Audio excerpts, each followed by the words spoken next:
नागपूरच्या मिहान प्रकल्प जेव्हा कल्पना त्याची आखली होती त्यावेळीस नागपूरमध्ये विमानाचा मोठा कारभार फक्त येण्या जाण्याच्या प्रवासीचाच नव्हे पण कार्गोचा आणि त्याचबरोबर इथे एरोस्पेस आणि एव्हिएशन याचा मेंटेनन्स आणि डेव्हलपमेंटचा हब तयार व्हावं ही कल्पना होती।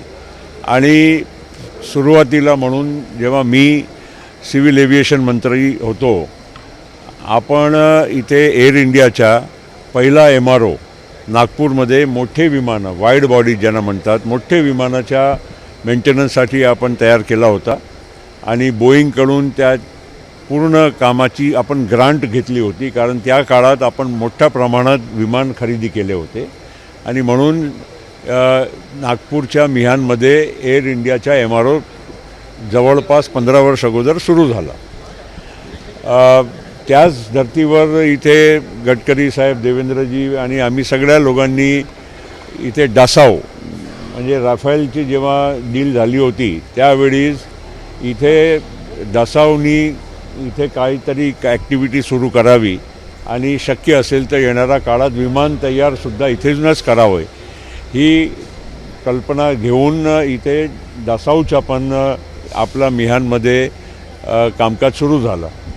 त्याच धर्तीवर आज या मिहानमध्ये AAR इंडमार कारण AAR जगातली सर्वात मोठी MRO कंपनी आहे आणि इंडमार भारतातली सर्वात जुनी कंपनी आहे।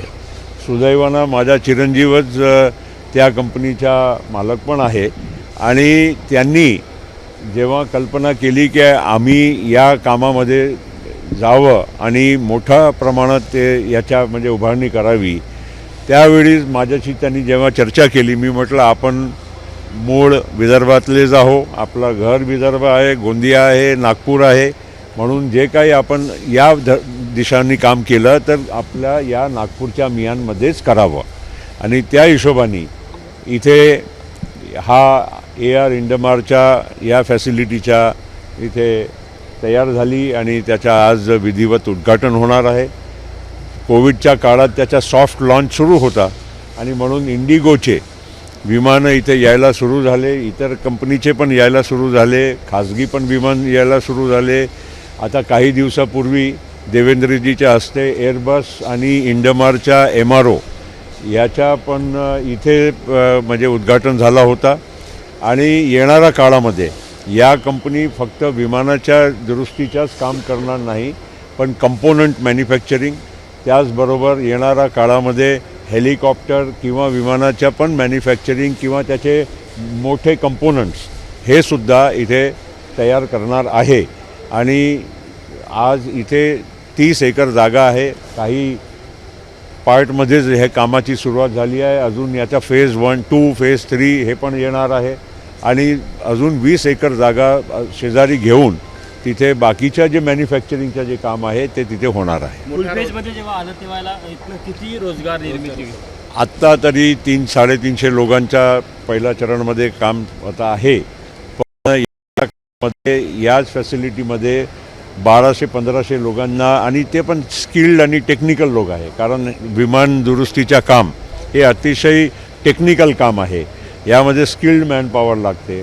आज कितीतरी तरुण शिकतात इंजिनियर होतात एरोनॉटिक इंजिनिअरिंग करतात बऱ्याच बाकीचे टेक्निकल ॲडव्हान्स कोर्सेस करतात आणि त्यांना संधी मिळो आणि आपल्या विदर्भामध्ये याच्यामुळे कसं असतो की हे तर आहेच पण त्याच्याबरोबर इकोसिस्टम पण तयार होते इतर लोकांना ही इतर अनेक जोड म्हणजे जे व्यवसाय आहे याला लागून हे पण त्यांना चालना मिळेल आणि त्याप्रमाणे अख्खा मिहानमध्ये एरोस्पेस आणि एरोनॉटिकलच्यासाठी मोठा म्हणजे इथे कामकाज सुरू झालं पाहिजे टेक्निकली इथे जास्त लोक काम करायला पाहिजे ह्या हिशोबाने हा एक महत्त्वाचा प्रकल्प आहे। पंतप्रधान दौऱ्यावर आहे पंतप्रधान नरेंद्र मोदी साहेबांनी ज्या वेगाने भारतामध्ये एक तर म्हणजे मेक इन इंडिया आत्मनिर्भर भारतचा पण जे एक कामकाजाचा झपाटा सुरू केला आहे त्याचा हा एक पार्ट आहे. कारण मेक इन इंडिया, आत्मनिर्भर भारत हे करायला जर आपण सुरुवात नाही केली, आज हे सगळे विमानं जे इथे तुम्हाला दिसत आहेत ते बाहेर परदेशात जात होते, इथे नाही, भारतामध्ये रिपेअर नव्हते. आता हे सगळे एअरक्राफ्ट आता आपल्या भारतामध्ये आणि इथे नागपूरमध्ये होणं ही महत्त्वाची गोष्ट आहे. म्हणून पंतप्रधान नरेंद्र मोदीच्या मेक इन इंडिया, आत्मनिर्भर भारतचा पण हा एक पार्ट आहे आणि त्यांनी असं प्रोत्साहन दिलेलं आहे सगळ्यांना. सोबत आज महाराष्ट्रामध्ये मोठमोठे प्रकल्प, मुंबईच्या ट्रान्स हार्बर लिंक म्हणजे 22 किलोमीटरच्या समुद्रावर ब्रिज असणं हे ठीक आहे, जगामध्ये काही ठिकाणी असेल, पण भारतामध्ये पहिल्यांदा होत आहे. ही कल्पना 80 सालापासून होती, पण साकार आणि त्यांना पूर्ण करून दाखवण्याचा धाडस या महाराष्ट्राच्या सरकारने केलेला आहे आणि त्याच्यासाठी मोदी साहेब पण येत आहेत, महाराष्ट्र सरकार पण धन्यवादचे पात्र आहे. कारण त्यांनी या प्रकल्पामध्ये आणि बरेच इन्फ्रास्ट्रक्चरचे, आज गडकरी साहेबांनी महाराष्ट्रामध्ये आणि देशामध्ये रोड नेटवर्कचा झपाटा लावलेला आहे. आम्ही एका काळात विमानतळाचे आणि विमान सेवाची आम्ही खूप म्हणजे प्रगती केली. त्याच धर्तीवर आजही तो काम सुरू आहे, त्याच वेगाने सुरू आहे आणि म्हणून भारतामध्ये कनेक्टिव्हिटी, आज लहान लहान ठिकाणी आता विमानसेवा सुरू झाली. आज आमच्या विदर्भाच्या गोंदियामध्ये आम्ही सुरू केली आणि अशा पद्धतीनं आपला या नागपूरच्या विमानतळसुद्धा येणाऱ्या काळामध्ये भारतातला नंबर 1 विमानतळ, खास करून लॉजिस्टिक्ससाठी. कारण मिहानची कल्पनाच ती होती आणि हे शक्य होणार आहे. आज नाही उद्या नक्कीच आम्ही सगळे लोक या कामाला गती आणि दिशा देणार आहोत. लोकसभेचा बिगुल फुंकला गेलेला आहे. आजच्या कार्यक्रमातून पंतप्रधानाच्या एक प्रकारे पाहायला मिळतं. असं आहे, पंतप्रधान मागच्या महिन्यात आले होते. लोकसभेच्या आणि विकास कामाच्या काही संबंध नसते. विकास काम एक दिवसामध्ये कधी पूर्ण होत नाही.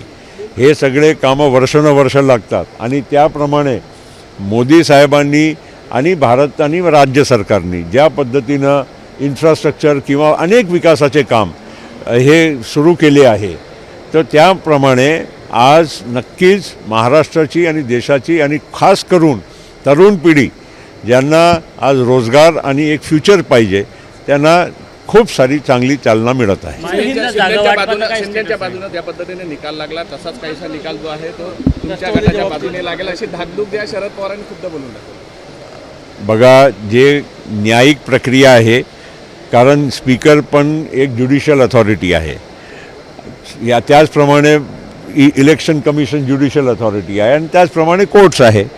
तर आपण एका ज्युडिशियल अथॉरिटीच्या जे काही जजमेंट आहे त्याच्यावर अशा पद्धतीनं भाष्य करणं, टीका करणं हे योग्य नाही आहे. खिचियानी बिल्ली खंबा नोचे हिंदीमध्ये म्हण आहे, तसंच चाललेलं आहे. आता पोटदुखी सगळ्यांची झालेली आहे आणि त्यामुळे आता अशी काही ना काही बेछूट आरोप करतात, हे योग्य नाही. स्पीकरची पोझिशन आमचे सगळे नेत्यांना माहीत आहे की त्याची एक वेगळी एक पोस्टची गरिमा आहे आणि ते जर अशीच फालतूची संस्था जर राहिली असती तर आजपर्यंत का हे टिकली आहे. कोर्टाने पण काय सांगितलं की निकाल स्पीकरनी द्यावा. सुप्रीम कोर्टचं काय म्हणणं होतं, फक्त स्पीकरनी वेळ न जास्त घालवता त्याच्यावर त्यांनी आपला निकाल द्यावा. सो दॅट मीन्स की लिगल आणि ज्युडिशियल जे काही पॉवर्स आज स्पीकरकडे आहे त्याला सुप्रीम कोर्टसुद्धा मान्य करतात. याला जोडून राष्ट्रवादीच्या निर्णयाबाबतही असंच वाटतं, असंच होईल या निकालापासून. राष्ट्रवादी काँग्रेस पार्टीमध्ये आम्ही जे काही निर्णय घेतला, पक्षाची जबाबदारी अजितदादांनी स्वीकारावी आणि त्यांनी नेतृत्व करावं. ही पक्षामध्ये संघटना आणि निवडून गेलेले जनप्रतिनिधीच्या बहुमतानी, आणि बहुमत फोडा नाही, खूप सारा बहुमतांनी सगळ्यांनी निर्णय केला. त्याप्रमाणे आम्ही इलेक्शन कमिशनमध्ये गेलो. आम्ही आधीच हे शपथविधीच्या आधीच आम्ही इलेक्शन कमिशनमध्ये आमची पिटिशन दायर केली की आम्ही अजित पवारांच्या नेतृत्वामध्ये काम करत आहो आणि करू इच्छित आहो.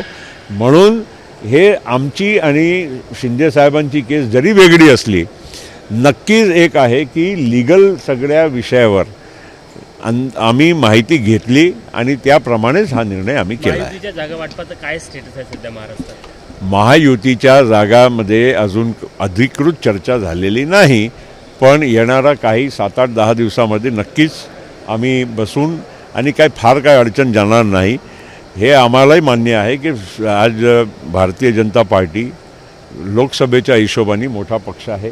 त्यांचे 23 वर्तमान खासदार आहे आणि त्याप्रमाणे त्यांच्या जे काही क्लेम असतील आणि आमच्या बाकीच्या लोकांचा क्लेम आम्ही बसून आरामाने ठरवणार आहोत. काही प्रॉब्लेम येणार नाही. लोकांनाच उगीची चिंता लागलेली आहे की आमच्यामध्ये काही म्हणजे एक वाक्यता नाही, असं अजिबात नाही. भंडारा गोंदिया तुम्ही लढावी अशी मागणी आहे. भंडारा गोंदिया तुम्ही लढावं अशी मागणी आहे. तुम्ही मागणार आहे ती जागा? भंडारा गोंदियाचा माझा नाता सगळ्यांना माहीत आहे. मी तिथे अनेक वेळा खासदार निवडून गेलेलो आहो. तो माझा गृह जिल्हा आहे आणि तिथे राष्ट्रवादी विदर्भामध्ये सर्वात जर बळकट असेल तर भंडारा गोंदियामध्ये आहे राष्ट्रवादी. तो स्वाभाविक आहे. ती जागावर आमची म्हणजे लोकांची इच्छा असणं, पण त्याचबरोबर चर्चा झाल्याशिवाय माझ्यासारखा जबाबदार व्यक्तींनी कुठलाही भाष्य करणं योग्य नाही. प्रादेशिक पक्ष म्हणून तुमचा गट किंवा शिंदे गट लहान भावाच्या भूमिकेमध्ये असेल जागा वाटपात? एक तर मान्य करावं लागेल की आज ज्यांचे सर्वात जास्त खासदार आहे त्यांच्या लिडरशिप पोझिशन तर राहणारच आहे. आमदार त्यांचे सर्वात जास्त आहे. शिंदे साहेबांचे आणि आमचे आमदार आणि खासदारची संख्या त्यांच्यापेक्षा कमीच आहे. तर स्वाभाविक आहे. आणि लोकसभामध्ये भारतीय जनता पार्टीच्याच म्हणजे नेतृत्वामध्ये देशाच्या निवडणुकीमध्ये मोदी साहेबांचा चेहरा घेऊन आम्ही शिंदे साहेबांचे असो किंवा अजित पवार राष्ट्रवादीचे असो, आम्ही सगळे मोदी साहेबांचा चेहरा आणि नेतृत्व मान्य करूनच आम्ही निवडणुकीमध्ये जात आहोत. साधारण विदर्भात किती जागा मागण्या अपेक्षित आहे? म्हणजे तुमच्याकडून काय तयारी आहे का? त्या पद्धतीची चाचपणी झाली आहे? बघा, एक महत्त्वाची गोष्ट ही आहे की 3 पक्ष जेव्हा एकमेकांना साथ द्यायच्या ठरवलं आहे तर प्रत्येक रिजनमध्ये पण सगळ्यांच्या रिप्रेझेंटेशन असलं पाहिजे. रिप्रेझेंटेशन जर एकमेकांचा एका रिजनमध्ये नसेल तर आमचे कार्यकर्ते त्यांच्यासाठी किंवा त्यांचे कार्यकर्ते आमच्यासाठी सगळीकडे काम कसे करतील? हे एक युतीमध्ये एक फॉर्म्युला असतोच आणि त्याप्रमाणे इथे होणार, नक्कीच होणार. काही दिवस त्याच्यासाठी तुम्ही वाट बघा. जो निवडून येईल तो निकष खरा आहे का? जो निवडून येईल त्याला तिकीट आणि द्यायचं, सिटिंग पक्ष गेटिंग कोणता असणार आहे असतो, हा निकष खरा आहे. आणि सिटिंग गेटिंग हा फॉर्म्युला असणार आहे का?